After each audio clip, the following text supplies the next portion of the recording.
Hello friends, welcome back. I'm Kshetra here again to continue with the topic multi-threading. Today we will learn about the creation of thread in detail. So let's get started with our today's topic. Basically, as I have told you all, creation of thread would be of two types, which is implementing a runnable interface and by extending a thread class. These are the two methods which we have seen earlier. So first let's see implementing a runnable interface in detail. First is we create an interface which is we create a class which implements a runnable interface, and then we create an object which instantiates the we create a object class. Then we need to override we create in that class which is implementing the runnable interface. We have an object and we also have a run method. This run method is overriding the main method, and this run method is very important as it calls all the processes of thread. So this is a way which we do by implementing a runnable interface. This is the syntax for it is public interface runnable void run. So this would be the syntax. The processes for creating threads, which we'll see in detail, as I know you all must have not understand anything which I've told. Let's see that in detail for much better clear understanding. Basically, a class is created which is implementing a runnable interface. I hope you all know what is an interface and how it is implemented, okay, as I've told you all in the before videos. So after that class is created, a run method is executed by the thread, and an object of that class, that is a runnable object, is created which calls the threads. So that's why the object is created.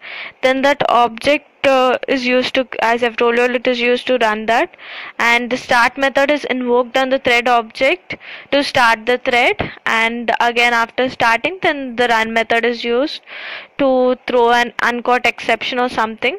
Then let's see the program now to understand the better than all this concept. I feel programs makes concept clear. So let's see a program which is implementing a runnable interface. So see the class multi3. Here multi3 is the class which is implementing a runnable interface. This runnable interface is an interface which is already present, okay. So here we have a public void run. As I've told you, run method invokes all the other methods present in the class. So thread is running is the print statement which we have in the run method. Next we have the main program, that is the main part of the program, in which we have m1 is the object which we have created to invoke the threads. So multi3 m1 is equals to, so here the object m1 is created, then thread t1 is equals to new thread of m1. In this way a thread is created, that is t1. In this is the way how, in similar way how an object is created using a default constructor, a thread is created in that similar way by writing m1 in the brackets. This is the way which you all need to remember. So the t1 is created. Now to start it, we use t1 dot start. So after it gets start, the thread gets run, and the final output which we would get is thread is running would be the final output. So in this way a thread is created by using an object, and after that object is invoking the thread, then the thread invokes a start method, and again the start method invokes run, and whatever is there in the run, it gets implemented, and we get the final output is thread is running. This is the first method, which is very simple. I know the program is much simple than the concept. So the next method would be by extending a thread class. Of that we have extended implemented a runnable interface. This is nothing but extending a thread class, yeah, by using the inheritance concept.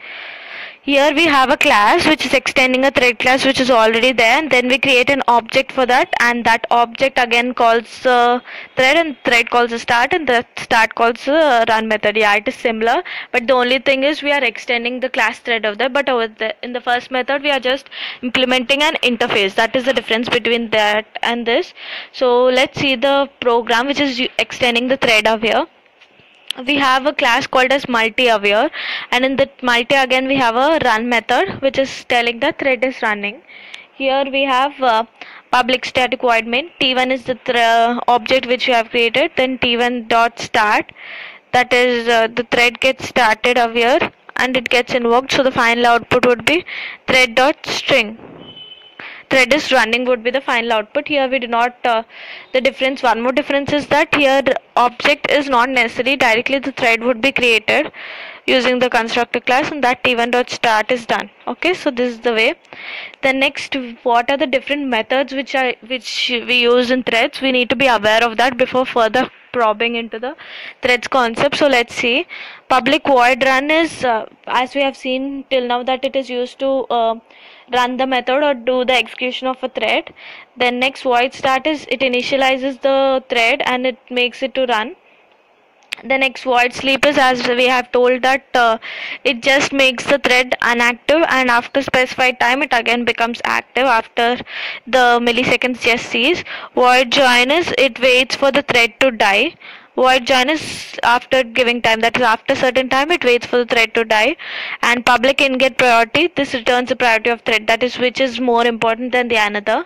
Then public in set priority, by this method we can just change the priorities of the thread, that is we can set the required priority which we want, that is which thread needs to be executed before, we can by ourselves set it by using this public in set priority. The next, public string get name, this returns the name of the string, this returns the name of the thread.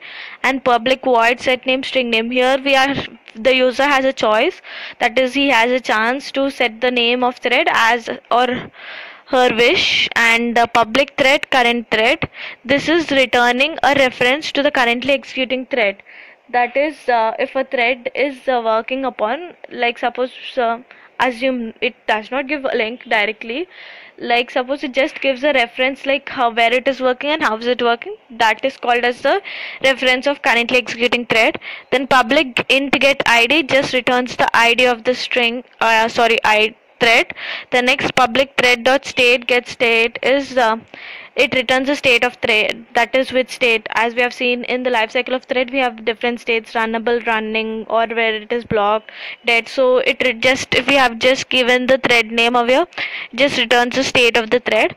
Public boolean is alive, it just tells whether the thread is alive. We do not know in which state, whether it is alive or dead, only those two things we test over here. Yes or no is just given, we do not get anything else over here. Public void yield, yeah, yield is a method in which we do not wait for the processor, and the thread can temporarily pause it and allow the threads to execute by itself. It can go without waiting for processor, as we have seen in the before videos also about yield. So this would be the yield video, sorry, I'm really sorry. So this would be the yield and the other methods. Next is the void suspend. Suspend is nothing but, as we have told, it just gets the suspend, when a thread is suspended it goes to block state for some time, again when it is resumed, that is, this state mainly occurs when two threads are requesting for the same resource.